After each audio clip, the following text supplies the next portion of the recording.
பெரிய horn சத்தத்துடன் Sumo car ஒன்று CMC என்னும் குழந்தைகள் சிறப்பு மருத்துவமனை வாசலில் வந்து நின்றது. இதனை ஹாஸ்பிட்டலில் இருந்த வார்ட் பாய்ஸ் கவனித்தனர். பின் மாலாவும் இதனை பார்த்துவிட்டு ஒரு நொடிக்கூட வீணாக்காமல் தனது குழந்தையுடன் வேகமாக காரிலிருந்து இறங்கி ஹாஸ்பிட்டல் உள்ளே சென்றாள்.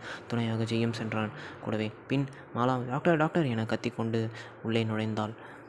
அந்த தோனியில் திரும்பவும் கூச்சலிட்டு கொண்டிருந்தாள். Doctor doctor. அந்த நேரம் சீஃப் டாக்டர் விக்ரம் மற்றும் மேகன் அங்கு வந்து கொண்டிருந்தனர். அவர்களை கவனித்தனர் இருவரும்.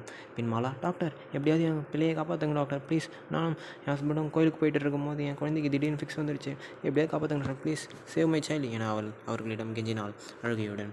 பின் சீஃப் டாக்டர் ஓகேம்மா ப்ளீஸ் டோன்ட் பேனிக் ஆகாதீங்கண்ணா, அப்புறம் பயப்படாதீங்கம்மா ப்ளீஸ் எப்படியாவது நம்ம காப்பாற்றிடலாம் விடுங்க, அழாதீங்க ஆறுதல் என சொல்லிவிட்டு உடனடியாக கணேஷை ஐசியூ வார்டில் அட்மிட் செய்தனர். பின் மாலா டாக்டர் ப்ளீஸ் எப்படியாவது என் மகனை காப்பாற்றுங்க டாக்டர் ப்ளீஸ் டாக்டர் என வேண்டினாள். ஓகேம்மா don't worry we will try our best, உங்கள் மகனுக்கு ஒன்றும் நாங்கள் பார்த்துக்கலாம் என அவர்கள் ஆதரவு சொன்னார் என அவர் சொல்லிவிட்டு ஐசியூ அறை உள்ளே நுழைந்தார். பின் ஜெய் மகாதேவன் உடலை விட்டு வெளியேறினான்.